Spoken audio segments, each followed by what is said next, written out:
엔비디아가 현대차의 운전대를 잡을까요? 비밀리에 이루어진 회동 뒤에 숨겨진 내막을 알아보시죠.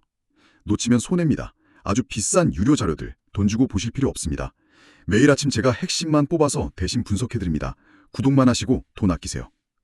어제 미국 증시는 약 보합세로 마감을 했네요. 중요한 고용지표 발표를 앞두고 다들 좀 관망하는 분위기죠? 네, 맞습니다. 시장에서 보통 예고편이라고 부르는 지표들이 몇 개 나왔거든요. 아, 졸스나 ADP 같은 것들이요? 네, 그 JOLTS, 그러니까 구인 이직 보고서는 생각보다 좀 빨리 식는 모습을 보여줘서 이러다 경기 침체 오는 거 아니냐 이런 우려를 키웠고요. 그런데 또 ADP 민간 고용은 소폭 반등을 했죠. 그렇죠. 신호가 약간 엇갈린 겁니다.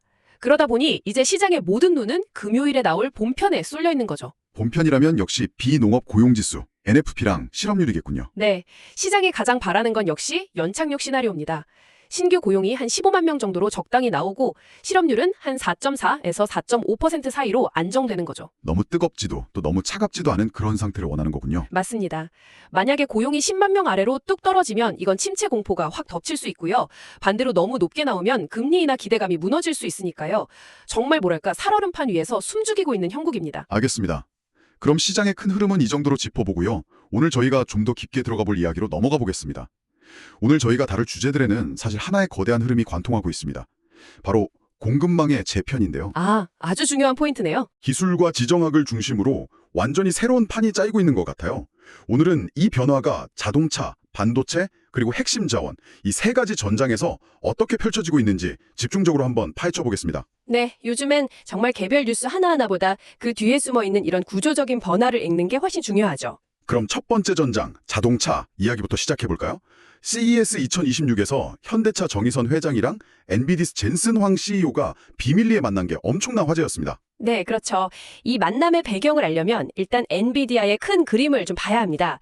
엔비디아가 자신들의 자율주행 플랫폼 엔비디아 드라이브를 오픈소스로 공개했거든요. 오픈소스요? 그냥 기술을 다 가져다 쓰라는 거잖아요. 파격적이네요. 네, 왜 그랬을까요? 바로 테슬라나 구글 웨이모처럼 혼자 모든 걸 다 하는 폐쇄적인 생태계에 맞서려는 겁니다. 최대한 많은 자동차 회사들을 자기 편으로 끌어들여서 엔비디아 연합군을 만들려는 일종의 로긴 전략인 거죠. 스마트폰 시장에서 안드로이드가 했던 방식이랑 비슷하네요.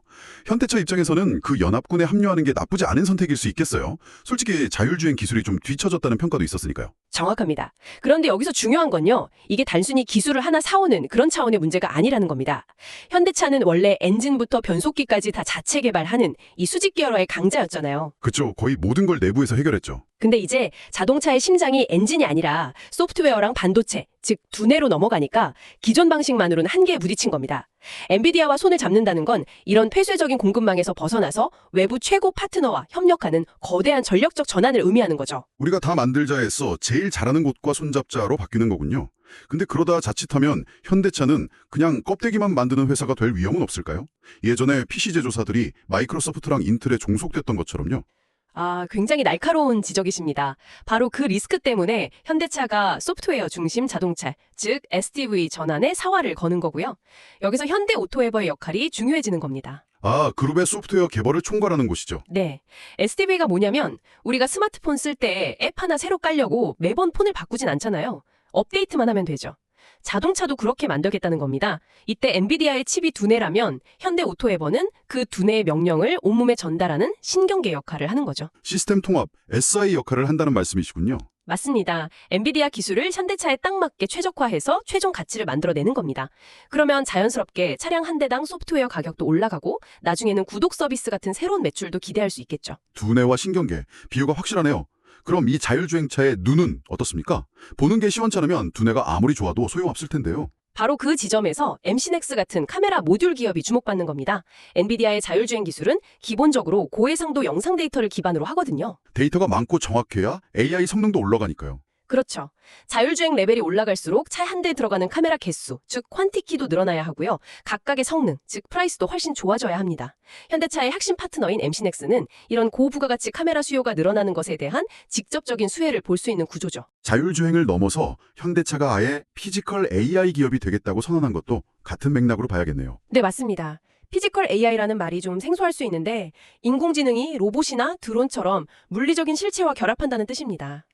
이건 그냥 신사업 하나 추가하는 수준이 아니라 우리 회사의 정체성을 바꾸겠다는 선언인 거죠. 이 로봇 사업에서도 또 새로운 공급망의 기회가 보일 것 같은데요. 보입니다. 바로 로봇의 관절 역할을 하는 정밀 감속기 시장인데요. 이 시장은 수십 년 동안 일본 기업들이 거의 독점해온 철옹성이었습니다. 아, 국산화가 정말 어려운 핵심 부품이라고 들었습니다. 네, 그런데 SPG라는 기업이 이 정밀 감속기 국산화에 성공을 했습니다. 현대차가 이제 로봇 양산을 본격화하면 안정적인 부품 공급망이 제일 중요할 텐데 그때 가장 유력한 국내 파트너로 떠오를 수밖에 없는 거죠. 일본 중심의 공급망에 균열을 낼 수 있는 플레이어군요. 그렇습니다. 또 푸른 기술 같은 기업도 눈여겨봐야 하는데요. 이 회사는 이미 현대차 계열사인 현대위아와 협동 로봇을 같이 개발해서 납품한 이력이 있습니다. 이런 협력 경험이 앞으로 현대차 스마트 팩토리에 로봇을 공급할 때 강력한 경쟁력이 되겠죠. 들어보니까 자동차와 로봇 산업의 변화가 결국 누가 핵심 부품 공급망을 쥐느냐의 싸움으로 가네요. 이 싸움의 정점에는 역시 반도체가 있겠죠. 두 번째 전장, 반도체로 넘어가 보겠습니다. 젠슨 황이 삼성전자 부스를 직접 찾은 것도 그냥 방문은 아니었을 것 같아요. 당연하죠. 이건 차세대 AI 칩 베라 루빈의 심장 HBM4 메모리 공급을 위한 동맹 강화 회동이라고 봐야 합니다. 이 베라 루빈이라는 칩이 기존의 GPU를 넘어서서 CPU까지 통합한 어마어마한 칩이거든요. 성능이 높아진 만큼 데이터를 공급해주는 메모리의 역할도 훨씬 중요해지겠네요. 네, 필수적입니다. 데이터를 엄청나게 빨리 공급해주는 고속도로, 즉 HBM이 없으면 칩이 제 성능을 못 내죠. 삼성전자는 이미 엔비디아에 HBM4 샘플을 공급했고 2026년 양산 물량에 대한 논의도 시작한 것으로 알려졌습니다. 이번 만남으로 그 논의의 속도가 붙겠군요. 그렇죠. 이건 이제 과거처럼 칩 설계사는 설계만 하고 메모리 회사는 납품만 하는 단순한 가불관계가 아니라는 걸 보여주는 겁니다. 칩 개발 초기부터 같이 기술을 개발하고 생산 계획을 조율하는 거의 운명 공동체가 되는 거죠. 새로운 형태의 반도체 동맹이 탄생하는 거군요. 이런 변화 속에서 수혜를 볼 국내 기업은 어디가 있을까요? 우선 HBM 생산의 핵심 장비죠. TC 본더 분야의 세계 1위 기업 한미반도체를 빼놓을 수 없습니다. 아, D램 칩을 수직으로 쌓아 올릴 때 쓰는 접합 장비요? 맞습니다. HBM이 앞으로 12단을 넘어서 16단 이렇게 점점 더 높아질수록 이 칩들을 정교하게 붙이는 기술은 훨씬 더 중요해집니다. 한미반도체 장비에 대한 의존도가 더 커질 수밖에 없는 구조고요. 삼성의 HBM4 공급 확대는 곧 한미반도체의 수주 확대로 이어지겠죠. 생산 장비만큼이나 만들어진 제품을 검사하는 과정도 중요해지겠네요. 바로 그 점 때문에 반도체 테스트 부품 기업인 TFE가 주목받습니다. HBM처럼 비싸고 복잡한 반도체는 수율 관리가 생명이거든요. 하나라도 불량이 나면 손실이 크니까요. 네, TFE는 HBM의 최종 성능을 검사하는 데 쓰이는 테스트 소켓 같은 소모성 부품을 만듭니다. HBM 생산량이 늘면 테스트 횟수도 당연히 늘고 소켓 교체 주기도 짧아지겠죠. 특히 삼성전자 향 매출 비중이 높아서 직접적인 수혜가 기대되는 기업입니다. 알겠습니다. 이제 마지막 주제로 넘어가 볼까요? 지금까지는 지구 안의 이야기였는데 이제는 우주로 가보겠습니다. 인류가 50년 만에 다시 달로 가는 아르테미스 2호 미션 발사가 한 달 앞으로 다가왔는데 여기에 우리 기술도 참여했다고요? 네, 그렇습니다. 이번 프로젝트의 위성체 설계와 제작은 나라 스페이스 테크놀로지가 맡았고요. 지상통신 인프라는 KT-SET이 담당했습니다. 뉴스에서 직접적으로 이름이 언급된 나라 스페이스 테크놀로지가 가장 큰 수혜주로 꼽히겠네요. 네, 그럴 수밖에 없죠. 만약 이 프로젝트가 성공하면 나사 미션에 기여했다는 아주 중요한 이력, 즉 헤리티지를 확보하게 됩니다. 이건 앞으로 다른 글로벌 우주 프로젝트를 수주할 때 정말 강력한 경쟁력이 될 거고요. 발사가 다가올수록 기대감이 주가에 반영될 수 있겠죠. 또 다른 관련 기업은 없을까요? 캔코와 에어로스페이스를 들 수 있습니다.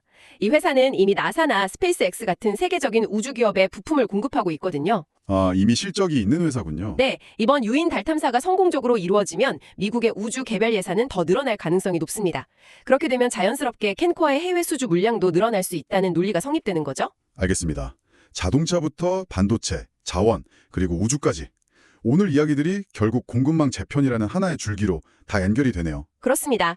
이 거대한 변화의 흐름 속에서 과거의 성공 공식에 안주하는 기업은 도태될 거고요. 이 파도에 올라타서 새로운 공급망의 중심에 서는 기업은 정말 상상 이상의 기회를 잡게 될 겁니다. 오늘 저희가 나눈 이야기들을 관통하는 또 하나의 질문을 청취자 여러분께 던져드리고 싶습니다. 바로 가치의 이동입니다. 과거에는 제품을 만드는 능력이 가치의 중심이었다면 이제는 그것을 가능하게 하는 핵심 기술과 소재, 그리고 그 공급망을 설계하고 통제하는 능력이 더 큰 가치를 갖게 된 것은 아닐까요? 이 관점에서 우리 주변의 산업들을 다시 한번 살펴보시는 것도 흥미로울 것 같습니다. 청취해주셔서 감사합니다. 즐거운 하루 되세요.